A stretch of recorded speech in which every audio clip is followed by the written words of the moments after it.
Hi, hello mga minamahal ko mga taga-subaybay. Dito kami ngayong gabi sa kahabaan ng IBP Road at nagdala kami ng ng mga kalakal at hindi pa kami naghapunan. So dumaan muna kami dito sa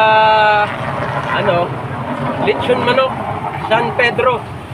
San Pedro ito, yung yung pwesto na ito. Sabi nila masarap dito yung mas masarap dito yung manok nila, inihaw. Kaya pabili ako ng